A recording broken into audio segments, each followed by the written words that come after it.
از این جور قصه ها. اجازه بفرمایید که یک غزل از حافظ خدمت شما بخوانم. بعد فیلمی ساخته شده است از برای ما ایرانیان، کاملا از برای ما، برای سعادت و خوشبختی ما ایرانیان. عرض میکنم یکی از ستلرهای نمیدونم کجایی در همون قاسبان نمیدونم زمینای فلسطین برای ما فیلم ساختن. یک مشت دوستداران ایران از جمله تیمرمن، از جمله وولزی، از جمله آقای لدین، از همه ملعونتر آقای برنارد لوئیس، اینا برای ما فیلم ساختن، مجانی هم میدهن به ما پخش کنیم. ببینید کار ما به کجا کشیده که ایران باید بمباران بشود. یعنی میخوام که حالا در باب صحبت میکنیم، نتیجه گیری این تحریکات هست، آماده کردن از اون برای تخریب ایران. یه عده از ما هم داریم پشتیبانی میکنیم. حالا به شما خواهم گفت که چند گروه دوستداران تخریب ایران هستن. بعد از این غزل حافظ خدمت شما عرض میکنم که چه کسانی میخواهند که ایران خراب بشود و مردمش هم کشته بشود، بلکه اینها به یک عرض کنم که قدرت یک چیزی عرض کنم برسن. تو معرفیشو میکنم خدمت شما. اجازه بدید یک غزل پیدا کنم از حافظ که نخونده باشم. بله که این دفعه کنم خوندم، میخونم خدمتتون. گوهر مخزن اسرار همان است که بود، حقه مهر بدان مهر و نشان است که بود.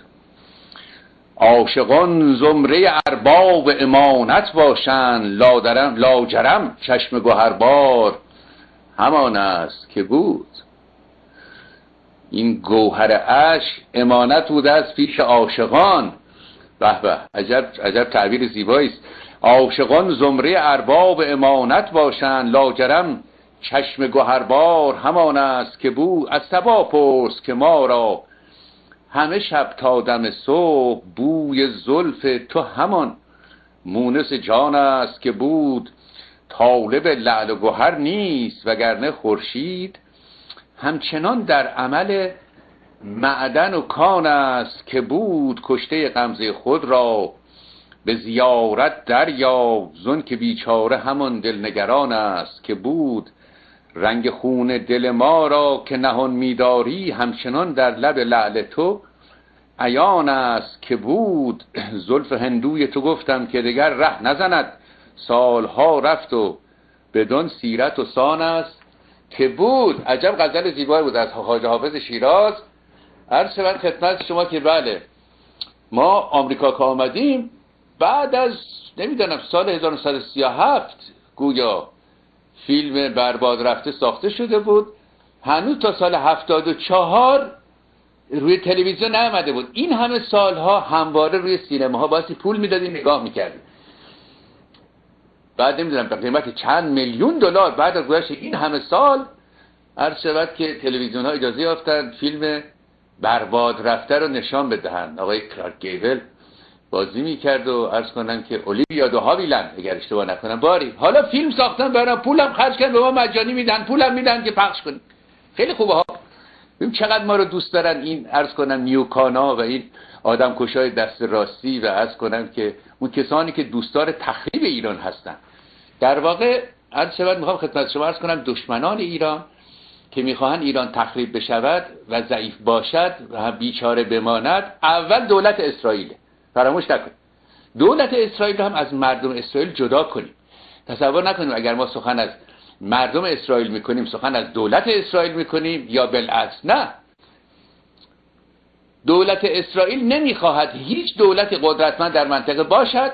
این فتنه‌ای که کردن در کار عراق اینها کردن، در واقع گزارش تقلبی ساختن از چند تن اورانیوم که صدام حسین به بوش بیچاره تحمیل کردن. او یک مرد بزرگ محترمی را که شانس ریاست جمهوری داشت مثل آقای کلین پاول رو بدنام کردن که برزن عراق بزنن بکشن 500-600 هزار نفر مردم اونجا رو بکشن. دیدن هیچی هم نداشت، هیچی نداشت صدام حسین.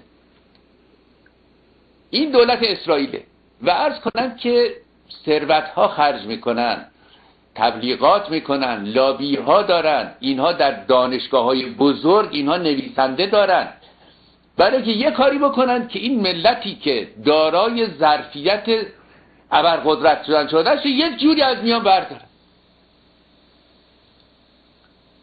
حتی من شنیدم بعضی این عناصر در این داستان عرض کنن که پانتورکیسم هم حتی اینا دست دارن. حالا برای ما فیلم ساختن.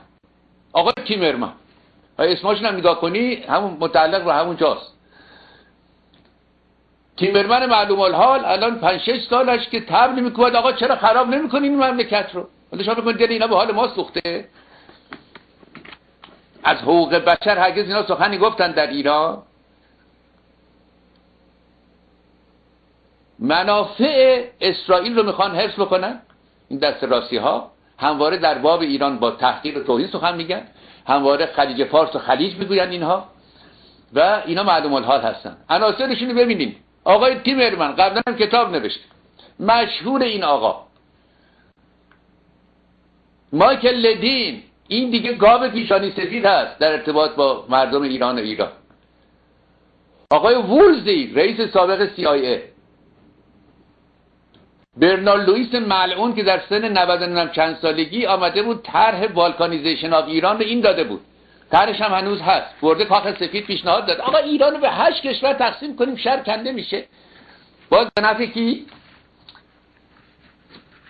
به نفع دولت اسرائیل. آقا این کردستان میدیم میشود کشور کردستان، این آذربایجان هم میشود کشور نمیدونم آذربایجان یا ترکا به قول خودش. این خوزستان هم جدا میکنیم میدیم به عرب ها میشود عربستان. اون ترکمنای اون شمال شرق ایران هم یک کشورش میکنیم میدهیمش به میشود ترکمنستان جنوبی لابد. بعد میماند که این بلوچستان هم جدا میکنیم. این طرح آقای برنارد لوئیس بالکانیزیشن آف ایران. اینا اینقدر ما رو دوست دارن، مملکت ما رو دوست دارن. میماند کجا؟ ایران میشود این همین شیراز و منطقه همین قزوین و تهران میشود ایران از دید آقای برنارد لوئیس. میشه پیش لحاف کنه 90 چند سالشه این مرد. اینا حالا فیلمسازی کردن و با مغلطه شروع میکنن، ندا رو نشون میدن که افتاده. میدونن ما نسبت به ندا حساسیت، ما آدمای حساسی هستیم، آدمای عقلی نبودیم، آدمای احساساتی هستیم. نگاه کنید چه میزان شعر داریم، ببینید چند کتاب در ریاضیات داریم. هیچی. یه چیزی نوشته موسی خوارزمی 1000 سال پیش، نمیدونم 2 تا معادله خیام.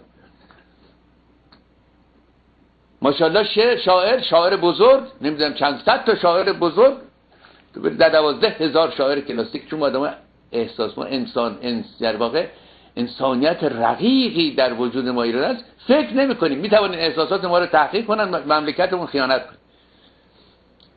آقا چه دل سوختگی داره آقای تیمرمن. شنیدم یه سفلری از همین آقایون که رفته اونجا این زمینای مردم رو گرفته اونجا خونه ساخته سرمایه گذاشته. من این رو تحقیق نکرد.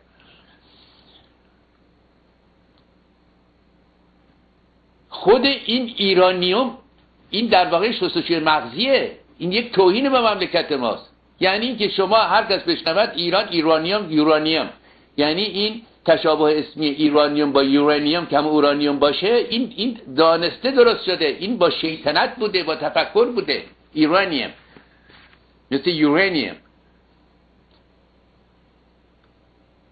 چند عنصر ایرانیوم با اینا همکاری کرد. خب بعد از ما هر پول بدن همه کار میکنیم آقا جان. و مملکت یعنی چی؟ بفروشیم بره. حالا چه کسانی خواستار جنگ هستن؟ یک همین گروه صهیونیستا و دولت اسرائیل که اینها وضعیتشون کاملا مشخص هست و ما میدانیم برای چه این چنین انگیزه‌ای در اینها هست. 2 مجاهدی.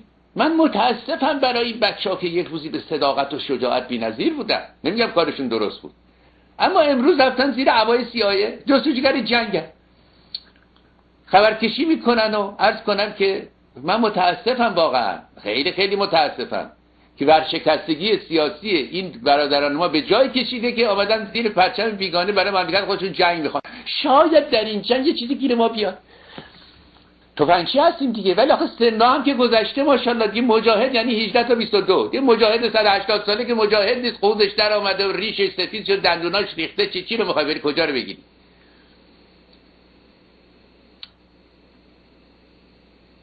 وقتی چیز اشرف رو محاصره کردن آمدن به این چینی گفتن چیکار کنیم؟ گفت we need them for regime change.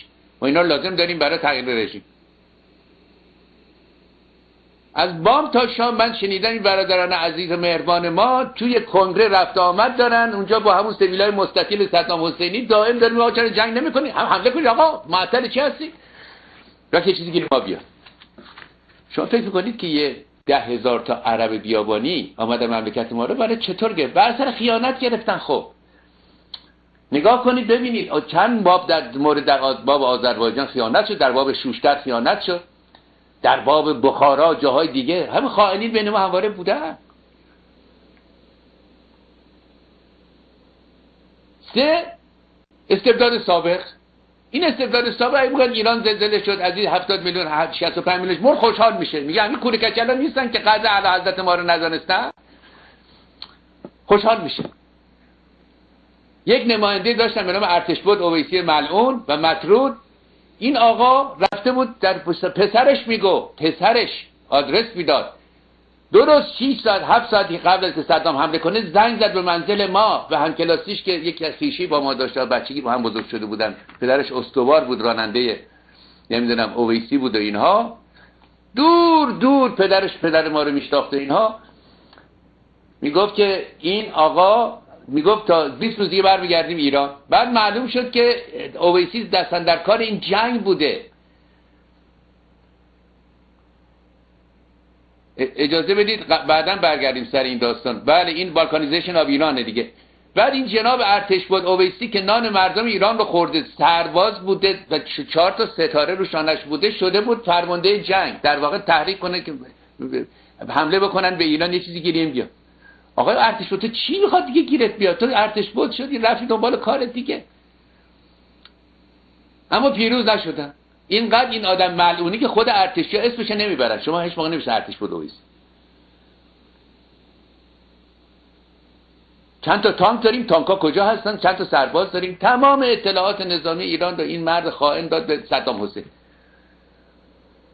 این 3 گروه خوشحال هستن، کف میزنن. یکیشون هم یک روز در همین تلویزیون گفته بود من بوسه میزنم به پوتین سرباز آمریکایی بیاد به مملکت من حمله کنه. لطفا این بالکانیزیشن آف ایران رو وارتان جان یه بار دیگه نشون بدین. فکر کنم طرح برنارد لوئیس یکی از کسانی که مصاحبه کرده و نظر در این فیلم همینه. ملاحظه کنید کجاست ایران، پیداش نمیکنه.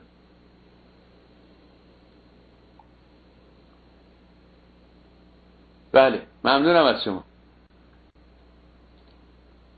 اون از این منقوشتر بود در واقع اون چیزی که من دیدم در همون زمانی که سر صداش رفته بود. بله بله بله مرسی مرسی مرسی.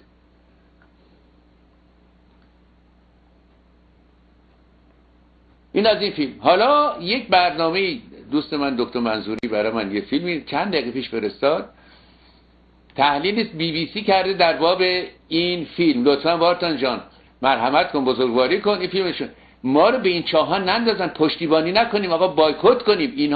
اینها در واقع نیت خوبی در حق ما نداشت. آقای تیمرمن و آقای وولزی و نمیدونم آقای لدین و اینها راه افتادن، دومشون ماس مالیدن دارن میدونن به اطراف مثل این موشای چیز و تحریک میکنن برای جنگ که به ایران جنگ بشود. شما فکرشو بکنید اینا یا نمیفهمن جنگ یعنی چه؟ حتما میفهمن جنگ یعنی چه. در آمریکا امروز فیلمی یک حمله به ایران بشود، حمله نظامی، این 4 تا جاده و 2 تا سد و چند تا مؤسسه و اینا که با صداشو بلند کنید. یک ساعته در مورد برنامه هسته‌ای ایران. سخنگوی وزارت خارجه ایران گفته ایرانیوم نشان دهنده کینه‌ای است که غرب از فعالیت صلح‌آمیز هسته‌ای در ایران دارد. بهمن کلباسی گزارش می‌دهد.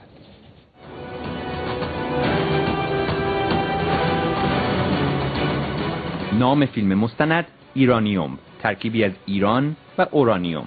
پیامش هشدار از آینده‌ای وحشتناک که در آن رهبران ایران صلح جهانی را با بمب‌های اتمی تهدید می‌کنند.